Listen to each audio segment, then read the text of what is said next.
எனக்கு வாங்குறதுக்கு விருப்பமே இல்லை கிருஷ்ணா. வேற உங்கள் அண்ணன் இப்படி சொல்கிறதுனாலையும் என் தங்கச்சி வந்து இது கற்று வாங்குறதுனாலையும் தான் நான் வாங்குறேனே. பரவாயில்ல, நீங்கள் வாங்க, நான்லாம் எதுவும் நினைக்க மாட்டேன். போடிங்க, இந்தாங்க. என்னடா சாப்பிட்டுட்டியா?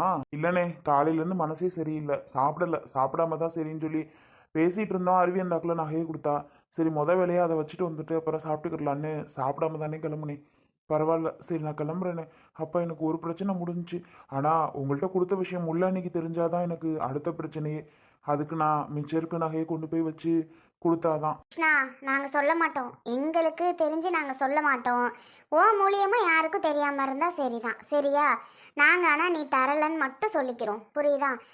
நீ எங்கள்கிட்ட கொடுத்துட்ட பணத்தை நாங்கள் உங்ககிட்ட 5 லட்சம் வாங்கிட்டோம் அப்படின்னு நாங்கள் எங்கள் வாயால் யாருக்கிட்டே சொல்ல மாட்டோம் கிருஷ்ணா. அதுவும் முல்லையக்கா வீட்டுக்கு தெரியவே கூடாது. முல்லையக்கா வீட்டுக்கு தெரிஞ்சாலும் முல்லையக்காவுக்கு தெரியக்கூடாது. அவங்கெல்லாம் ஒன்றும் சொல்ல மாட்டாங்க. முல்லையக்கா தான் பிரச்சனையே. அது நோண்டி நோண்டி கேட்குது வந்து நாங்கள் ஒருவேளை பணம் வாங்கிட்டோமோன்னு சும்மா சும்மா வந்து கேட்குது. ஆனால் நான் இது வரைக்கும் நான் வாங்கலை மட்டும்தான் சொல்லி வச்சுருக்கேன். இனிமேலும் நாங்கள் சொல்ல மாட்டோம் கிருஷ்ணா, வாங்கலைன்னு தான் சொல்லுவோம். ரொம்ப நன்றி அண்ணி. தயவு செஞ்சு வாங்கலன்னு மட்டுமே சொல்லுங்க. நீங்கள் பாட்டுக்கு பணத்தை வாங்கிட்டேன்னு சொல்லிடாதீங்க அண்ணி. அவ்வளோதான். நான் இல்லை கிருஷ்ணா, அதெல்லாம் நான் சொல்ல மாட்டேன், நீ கவலைப்படாத. மளிகா என்னங்க? சமைச்சிட்ட தானே? குழம்பு கொதிச்சிருச்சே, சோறு போடவா உங்களுக்கு? எனக்கு இல்லை, கிருஷ்ணாவுக்கு சோறு போடேன். இந்த போட்டு வரேன். கிருஷ்ணா உட்காரு கிருஷ்ணா, சாப்பிட்டு போவ. பரவாயில்ல, இருக்கட்டும் அண்ணி. அருவி காணோன்னு தேடுவா, நான் வீட்டில் போய் சாப்பிட்டுக்கிறேன். அவளும் சாப்பிடாம உட்காந்துருப்பா. நான் என் கையால் சாப்பிட்டு நீ ரொம்ப நாள் ஆச்சு தானே. என் சாப்பாடு நல்லா இருக்குன்னு சொல்லுவே கிருஷ்ணா. அது உண்மைதான் அண்ணி. அங்கே அருவியோட சாப்பாடை சாப்பிடவே முடிய மாட்டேங்குது. ஏதாவது ஒரு குறை பண்ணி விட்டுறா. ஒன்று மிளகாத்தூள் அள்ளி போட்டுடுறா, இல்லை உப்பு அள்ளி போட்டுடுறா, இல்லை புளியை கரைச்சி ஊற்றிடுறா, இல்லை எதுவுமே இல்லாமல் இருக்குது. இந்த மாதிரி கரெக்டாக சமைக்கவே மாட்றா. ரொம்ப கஷ்டமாக தான் இருக்குது சாப்பிட. வேற என்ன பண்ணுறது? வேற வழி, சாப்பிட்டு தானே ஆகணும். அவ கூட சண்டையாக போட முடியும்? சொல்லுங்க. ஐயா, சண்டைலாம் போடக்கூடாது. அவள் புதுசு தானே, நான் தான் சமைச்சிட்டு இருந்தேன், அதனால சமைக்கிறதுக்கு அவளுக்கு வராது பார்த்துக்க. நீ அவகிட்ட சண்டை போட்டுறாதேன்னா போக போக அவள் பாட்டுக்கு சமைக்க ஆரம்பிச்சிருவா கிருஷ்ணா. அதனால நான் எதுவும் சொல்ல மாட்டேன். நீ ஃபஸ்ட்டு 2 நாள் நான் மூஞ்ச காட்டினேன் தான். இது என்ன அப்படி பண்ணுற அப்படி பண்ணுறேன்னு அவகிட்ட சண்டை போட்டேன் தான். அப்புறம் பார்த்தேன் அவளை, பாவமாக இருந்துச்சு. நான் இப்படி போய் பிடிச்சி திட்டலாமா, பாவம் இல்லையா அப்படின்னு நான் ஒரு பக்கம் யோசிச்சுட்டு, ஐயோ இனிமேல் திட்டவே கூடாதுன்னு முடிவு பண்ணி இப்போ திட்டுறதே இல்லை அவளை. பாவம் தானே என்னதான் இருந்தாலும் அவளும். போக போக பழகிக்கிருவான்னு நானும் விட்டுட்டேன். நீ ஏய் நின்று பேசிகிட்டே இருக்கா, சாப்பாடு போட்டு வந்து குடுறி. ஆமாங்க, நான் பாட்டுக்கு கதை பேசிட்டே இருக்கேன். உட்காரு கிருஷ்ணா, இந்த ஒரு நிமிஷத்துல போட்டு வந்துடுறேன். இல்லை இருக்கட்டும். நீ ஏய் சாப்பிட்றான்னா சரி சரி போட்டு வாங்க. நீ உட்காருனே சாப்பிடலாம் சேர்ந்து. ஐயா, எனக்கு தான் மூக்கு அடிச்சுட்டு ஒன்றும் பண்ண முடியலப்பா. சளி கரன்னு ஒரு மாதிரி இருக்குடா. முடியல ஒன்றும். மிக்சியில் கஞ்சி அடிச்சு கொடுத்தான்னா தேவலை. என்னமோ போல இருக்கு. முடியலன்னு சோறு தேட்டாலாம் இல்லை, சாப்பிடலாம் தோணவே இல்லை பார்த்துக்க. என்னத்த சாப்பிட்டோன்னு அந்த மாதிரி இருக்குடாங்கிறேன். முடியலல்ல, அதனால உனக்கு சாப்பாடே தேடலைன்னு நினைக்கிறேன். ஆமா கிருஷ்ணா, சாப்பிடவே பிடிக்கல. முடியலங்கோ அப்படிதானே இருக்கும். அதான். என்ன கிருஷ்ணா? என்ன நீ ஆம்லெட்லாம் போட்டிருப்பீங்க போல. ஆமா, உங்க அண்ணன் நேற்று 5 முட்டை வாங்கிட்டு வந்தாரா, அது பக்கத்துல இருந்துச்சு. சரி அவக்குன்னு புளிக்குழம்பு பாவம், தொட்டுக்களும் அந்த அளவுக்கு சுருக்கணும் இல்லை, சரி ஒரு ஆம்லெட் போட்டு கொடுக்கலாம்ல, அவக்குன்னு போட்டுக்கிட்டு ஓடியாந்தேன் கிருஷ்ணா, சாப்பிடு. இன்னமும் அந்த பழக்கம் இருக்கு நீ. நான் ஊர்ல இருந்து வந்தாலும் சரி, நான் சாப்பிட போனாலும் சரி, அருவிக்கிட்டே சொல்லுவீங்கல்ல, கிருஷ்ணாவுக்கு ஆம்லெட் ரொம்ப பிடிக்கும். எந்த சாப்பாடாக இருந்தாலும் அதுவும் புளி குழம்புலாம் வச்சுன்னா போட்டு போட்டு கொடுத்துருமா இல்லாத டயத்தில் அப்படின்னு சொல்லுவீங்கல்ல. நீ சொல்லப்போனா என்ன ஒரு குழந்தை மாதிரி பார்த்துக்கிட்டீங்கல்ல. சரி விடு, எதுக்கு அதெல்லாம் பற்றி பேசிட்டு விடு, முடிஞ்சு போச்சு. இனிமேவாது சண்டையெல்லாம் வேணாம் கிருஷ்ணா. அதை தான் நான் அடிக்கடி சொல்கிறதே.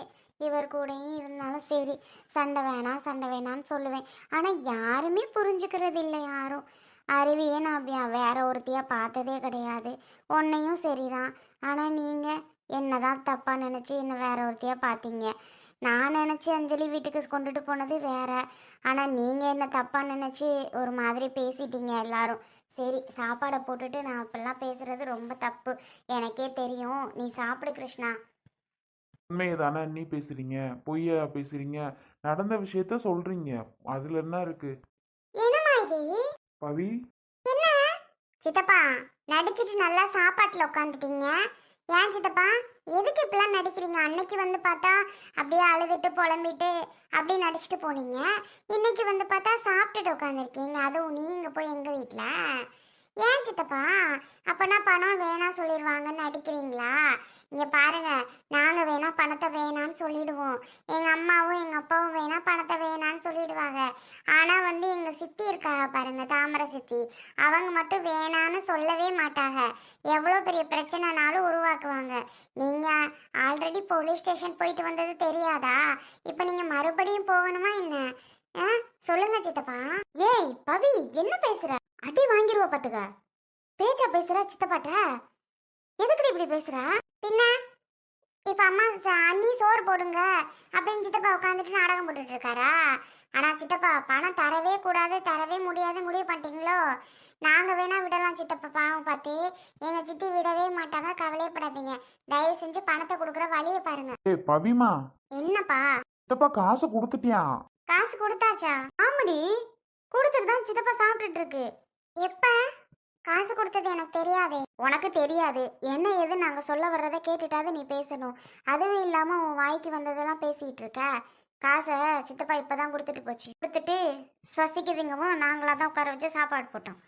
லூஸ் மாதிரி பேசு. பவி, நான் காசு கொடுக்கலன்னு என்ன திட்டுற. சரி விடு, சித்தப்பா காசை கொடுத்துட்டேம்மா. அப்பாவும் அம்மாவும் சாப்பிட சொன்னதுக்காக தான் நான் சாப்பிட்டேனே தவிர நானா ஒன்றும் சோறு போட சொல்லிலாம் சாப்பிடல. பவி, சித்தப்பா பேசுனில, மன்னிப்பு கேளு சித்தப்பாட்ட. சாரி சித்தப்பா, நீங்க பணம் கொடுத்த விஷயம் எனக்கு தெரியாது. திருப்பியும் வந்து அன்னைக்கு மாதிரி அழுது புலம்பிட்டு பணம் தர முடியாதுன்னு சொல்றதுக்கு தான் வந்திருக்கீங்களோ அப்படின்னு நினைச்சுதான் சித்தப்பா நான் பேசிட்டேன். சாரி. பரவாயில்லம்மா, உனக்கு என்ன தெரியும். சரி விடு விடு. காசை நான் கொடுத்துட்டேன். சித்தியோட நகையை போய் அடகு வச்சு பணத்தை இப்பதான் கொடுத்தேன் அம்மா கிட்ட. ஆமாடி, கொடுத்துட்டாரு. மன்னிப்பு கேளு சித்தப்பாட்ட. சாரி சித்தப்பா. இருக்கட்டும் பவிம்மா, பிள்ளைங்க இப்படிதான் தைரியமா இருக்கணும். எங்க அண்ணனுக்கு 2 பொம்பளை பிள்ளைங்க. நீ ஆம்பளை பிள்ளை மாதிரி இவ்வளோ தைரியமா வந்து என்கிட்டலாம் நீ கேட்ட பத்தியா? இப்படிதான் இருக்கணும். சொந்தமா இருந்தாலும் பந்தமா சரி இருந்தாலும் பிள்ளைங்க தலையெடுத்தா நல்லா வருதுன்னு நான் சொன்ன மாதிரி ஆம்பளை பிள்ளை மாதிரி நீ கேள்வி கேட்ட.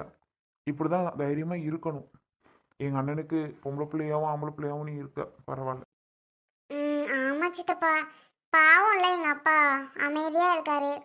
யாருக்கிட்ட பேசுறதுன்னு தெரிய மாட்டேங்குது, எப்படி பேசுறதுன்னு தெரிய மாட்டேங்குது. என் அக்கா அப்படியே எங்க அப்பாவோட கேரக்டரு. நான் எங்க அம்மா மாதிரின்னு சொல்லிட மாட்டேன், சித்தி மாதிரி சொல்லலாம். எங்க சித்தி மாதிரியே நானு. சித்தி எப்படி போல்டா இருக்காங்களோ அது மாதிரி நானு. எங்க அம்மா அப்படி கிடையாது. ஆனா ஒண்ணு சித்தப்பா, எங்க அம்மா உங்களுக்கெல்லாம் ரொம்ப பாவம் பார்த்தாங்க தெரியுமா? ஆனா நீங்க எங்க அம்மாவை பொல்லாதவங்க சொல்லுவீங்க. ஆனா எங்க அம்மா அப்படி கிடையாது, ரொம்ப பாவம் பார்த்தாங்க சித்தப்பா. உங்களுக்கு பணம் வேணான்னு கூட சொல்லலான்னு பார்த்தாங்க. சித்தி தான் திரும்பி வந்து பிரச்சனை பண்ணது. ஆனா நாங்களும் வீடு கட்டணும்ல சித்தப்பா. இந்த வீட்டில் எத்தனை நாள் இருக்க முடியும்? நீங்க தான் அங்க இருந்து துரத்திட்டீங்க. பவி, நான் பெரிய தப்பு பண்ணிட்டேன் பவி. அதை நினச்சி நினச்சி ரொம்பவே வருத்தப்பட்ட நாட்கள்லாம் நிறைய இருக்கு. ஐயோ உங்களை அனுப்பிட்டோமேன்னு சொல்லிட்டு தெரியுமா? அதை விட்டு பேசி என்னாக போகுது இனிமேல். அதுக்கு தான் பெரிய தண்டனையை கொடுத்து கடவுள் இத்தனை நாள் எனக்கு நிம்மதியே இல்லாமல் ஆக்கி வச்சிருக்குல்ல. சரி விடுங்க சித்தப்பா, சாப்பிடும்போது எதுக்கு அதை இதுன்னு பேசிட்டு சாப்பிடுங்க. பா, மாத்திரை போட்டீங்களா? இந்த சாப்பிட்டுட்டு தாம்மா போடணும். அப்பாவுக்கு சேர்த்து சோறு போட வேண்டியதுனம்மா. முடியும் தானே சொல்லிட்டு இருக்காரு. அவரு சாப்பிட்டுட்டு மாத்திரை போடுவாருல்ல. உங்க அப்பாவுக்கு போடுவான்னு கிட்ட வேணாம் வேணாம் வேணாங்கிறாரு. என்ன என்னடி பண்ண சொல்ற? மிரட்டுவா அப்படியே. புள்ள நல்லா எல்லாரும் கூடயும் பாசமா இருக்கு. நீ இந்த எங்க அண்ணனுக்கு முடியலன்னு துடியா துடிக்குது. இப்படிதான் இருக்கணும் பிள்ளைங்க. என்ன பாடாப்படுத்துங்க. எனக்கு ஒரு முடியலன்னு வை கிருஷ்ணா, சுடுதண்ணி கூட காய வச்சு கொடுக்க மாட்டாளுங்க. எங்கிட்டு இருக்கிறது எங்கிட்ட எடுத்து போட மாட்டாளுங்க, பண்ண மாட்டாளுங்க. அவங்க அப்பாடோன்னா ஊம்பாளுங்க. உனக்கு எதுவுமே பண்ணதில்லை பாரு, அப்படியே நடிப்பேன். ஒன்றுமே பண்ணலன்னு. மா, உனக்கும் பண்ணுவேன் தான். என்னடி பண்ணீங்க? என்ன பண்ணீங்க? வீடு நான் எந்திரிச்சு கூட்டினா தான் வீட்டை, நான் எந்திரிச்சு பாத்திரத்தை விளக்குனா தான் பாத்திரம், எல்லாம் அப்படி அப்படியே போட்டது அங்கங்கே அப்படி அப்படியே கிடக்கும். ஒருத்த ஒன்றும் பண்ண மாட்டீங்க. பேசுகிறாளுங்க இப்போதே. அம்மா ஊசி போட்டியா மாத்திரை போட்டியான்னு கூட கேட்க மாட்டாளுங்க. ஆமாம், மூத்தவருக்கா பாரு, அவள் அதுக்கு மிச்சம். போக போக சரியாயிடும். பார்த்தீங்களா? அப்போவே நான் என்ன கேட்டேன்? சாப்பிடுங்க என்ன. உங்கள் மக வந்து என்ன கத்துறதை பார்த்தீங்களா? புள்ளைக்கு என்ன தெரியும். சரி விடு மல்லிகா. உனக்கு சோறெல்லாம் தட்டில் போட்டுறாது என்ன. மிக்சியில் கொஞ்சம் கஞ்சியாக அடிச்சு கொடுத்தா அப்படின்னா கடைன்னு நான் பாட்டுக்கு ஒரு குடியாக குடிச்சிருவேன். மிக்சிலையா?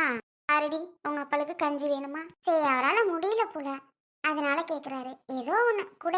சரி உட்காருங்க அப்படி. கிருஷ்ணா, குழம்பு நல்லா இருக்கா? தண்ணி எடுத்துட்டு வரவா இல்லை காரமாக தான் இருக்கா? இல்ல நீ, எல்லாமே கரெக்டா இருக்கு. உண்மையா சொல்ல போனா இந்த வீட்டு சாப்பாடு சாப்பிட்டு ரொம்ப நாள் ஆச்சு. அருவி ஏதோ சமைக்கலாம், அதை தான் சாப்பிட்டுட்டு இருக்கேன். சரி சரி விடு, போக போக பழகிடுவா. இதுக்காகலாம் நீ அவகிட்ட போய் சண்டையெல்லாம் போடக்கூடாதுன்னா. அவளுக்கு தெரிஞ்சதை அவள் பண்ணுறான். போக போக நல்லா பண்ணணும்னு நினப்பா. சரியா? அதனாலதான் நான் எதுவுமே கேட்டுக்கிறது இல்ல, பேசுறது இல்ல. சித்தப்பா, அரிசித்தி நல்லா தானே பண்ணுவாங்க. நீ வேறமா பவி, எங்க பண்றா? சோப்பா, சாப்பிட்டு பார்த்தா தான் உனக்கு தெரியும். நான் இங்க நல்லா இல்ல நல்லா இல்லன்னு சொல்லிட்டு இருக்கிறது மட்டும் அவ காதுல விழுந்துச்சுன்னு வைங்க, என்ன உண்டு இல்லைன்னு ஆக்கிருவாப்பா சாமி. பவி நீ எதுவும் சொல்லிடாத. ம் சித்தி என் மூஞ்ச கூட பார்க்க மாட்டாவ, என்கிட்ட பேச கூட மாட்டாவ. இப்பதான் என்கிட்ட நான் போய் சொல்ல போறேன். ஏன் சித்தப்பா நீங்க வேற. சித்தி தான் பேசாதே. இனிமே பேச சொல்றேன். பேசாம இருந்து என்ன பண்ண போறோம் சொல்லு? எல்லாரும் பேசிட்டு ஜாலியா இருப்போம். எனக்கு தம்பி மட்டும் கொடுங்க.